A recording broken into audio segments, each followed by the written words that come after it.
Assalamualaikum warahmatullahi wabarakatuh dan salam sejahtera. Alhamdulillahirabbil alamin wassalatu wassalamu ala asyrafil mursalin wa ala alihi wa sahbihi ajma'in.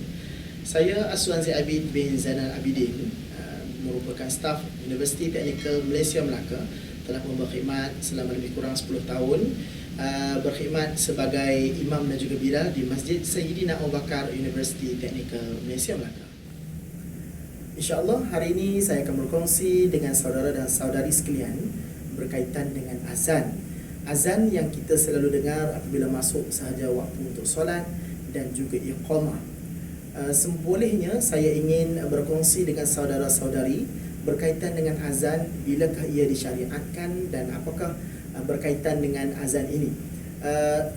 Sirah azan ini berlaku pada tahun pertama hijrah, apabila para sahabat daripada Mekah telah berhijrah ke Madinah dan masing-masing semuanya sedang menunggu untuk panggilan untuk menunaikan solat. Jadi apabila sampai waktu solat, maka pelbagai cadangan telah pun dikemukakan. Antaranya kita kata sahabat itu membunyikan loceng. Ada juga yang mencadangkan agar dibunyikan seruling ataupun serunai.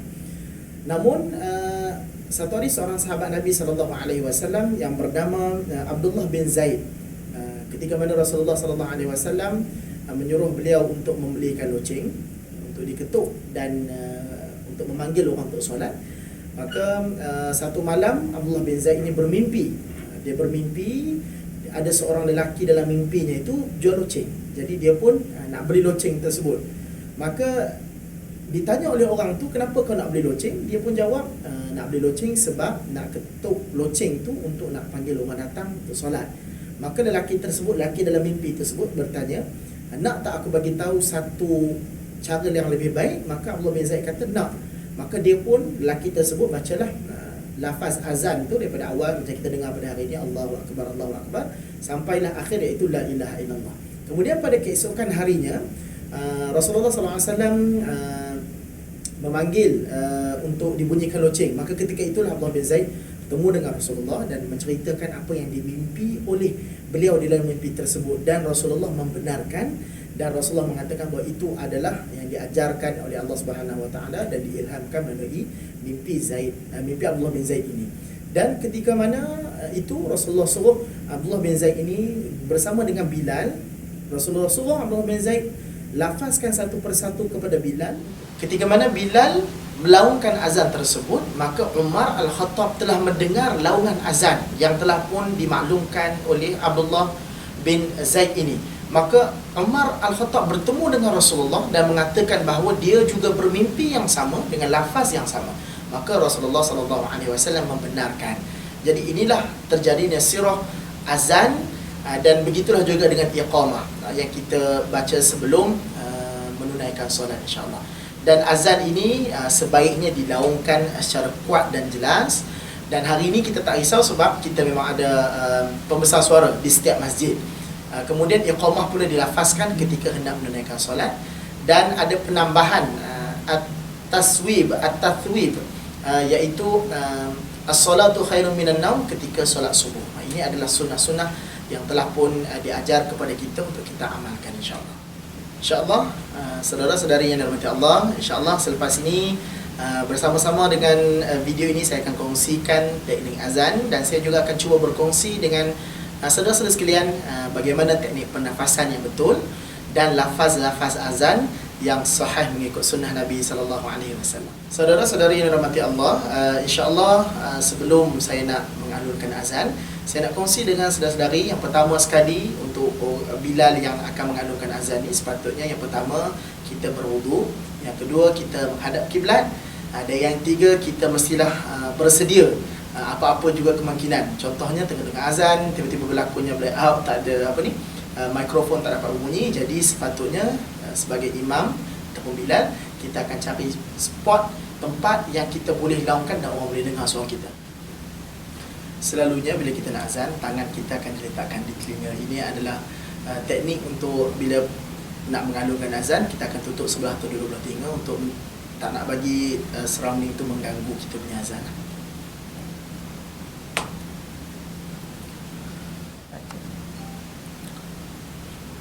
Allahu Akbar, Allahu Akbar, Allahu Akbar,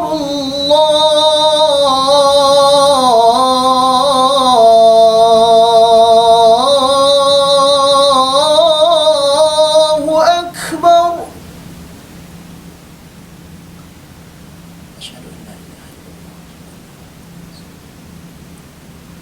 Asyhadu an la ilaha illallah.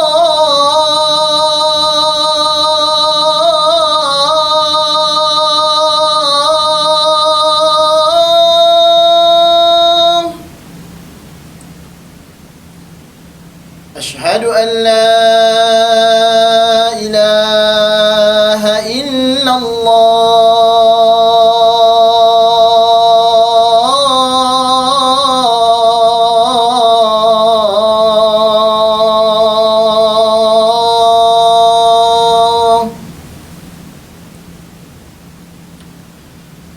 Asyhadu anna Muhammadar Rasulullah.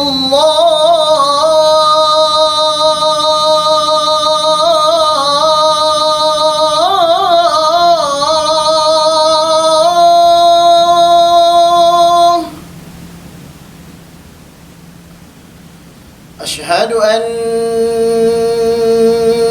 Muhammadar Rasulullah.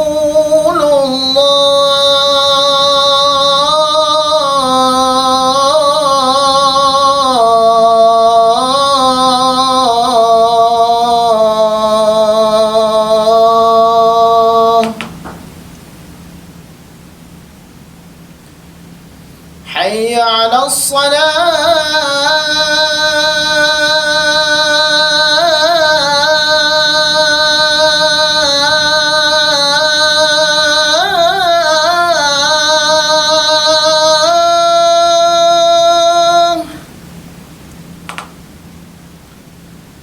Hayya 'alas salah.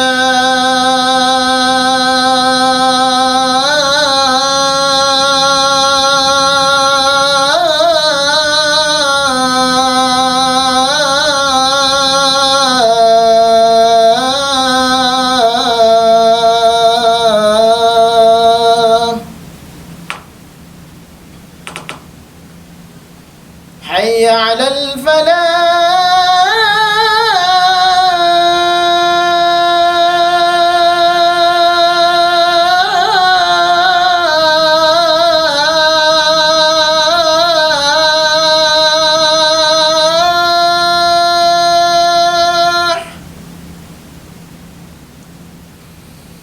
Hayya 'alal falah.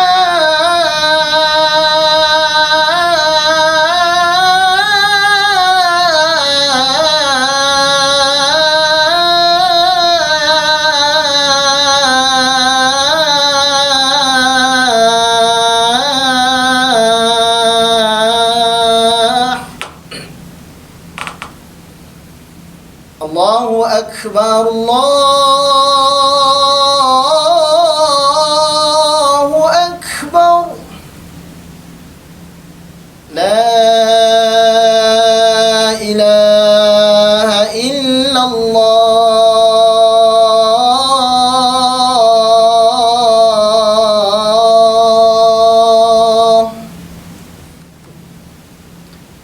Dan selalunya selepas azan dikumandangkan, para jemaah selalunya akan solat sunat qabliyah sebelum solat fardu, dan selepas daripada itulah baru kita akan kumandangkan iqamah. Lafaz iqamah sama sahaja dengan azan, cuma dia ada penambahan qad qamatis salat, qad qamatis salat, itu sahaja. Jadi insya-Allah saya akan cuba untuk mengumandangkan iqamah. Allahu Akbar, Allahu Akbar. Asyhadu an la ilaha illallah. Asyhadu anna Muhammadar Rasulullah. Hayya 'alas salati, hayya 'alal falah. Qad qamatis salatu, qad qamatis salah. Allahu akbar, Allahu akbar, la ilaha illallah. Saudara-saudari yang dirahmati Allah, untuk azan dan juga iqamat, saya ingin ingatkan bahawa ada beberapa perkara yang perlu dititik beratkan, terutamanya adalah makhraj huruf. Contoh lafaz Allahu Akbar, kaf di situ, kaf yang berbaris nun, berbaris mati itu perlu dibunyikan k. Nama dia mahmus. Jadi bacaan dia adalah Allahu Akbar. Selalu kalau kita dengar mungkin ada kesilapan makhraj, iaitu Allahu Akbar, itu salah, ataupun Allahu Akbar pun salah. Sebenarnya dia adalah huruf mahmus yang perlu dibunyikan k itu. Kemudian lafaz-lafaz lain seperti asyhadu an la ilaha illallah, asyhadu anna muhammadar rasulullah perlu diberi perhatian supaya tidak ada huruf yang tertinggal. Selalu kita boleh dengar mungkin ada orang kongsi asyhadu an la ilaha illallah, kan dia macam laju dan itu ada masalah dengan makhraj. Bar juga, Allahu Akbar tadi juga perlu diingat, bar tu tidak boleh panjang. Allahu Akbar itu salah. Dia mesti bar, dia tidak ada tambahan alif, huruf alif di situ, alif mad. Kemudian hayya 'alas salah tidak ada masalah, tetapi pada hayya 'alal falah itu perlu diingat bahawa ha di belakang itu adalah huruf besar, ha besar. Dia mesti daripada ni kita punya leher. Ha kan, hayya 'alal falah, dia mesti dengan ha besar, bukan hayya 'alal falah. Itu falah tu biasa saja. Yang lain-lain saya kira tidak ada masalah. Dan untuk iqamah pula pun sama, perlu diingat, walaupun iqamah tapi makhrajnya still perlu dijaga. Untuk penjagaan nafas, yang saya berlatih selama ini adalah yang pertama sekali, try untuk menahan nafas lah. Kita tengok berapa lama kita dapat tahan.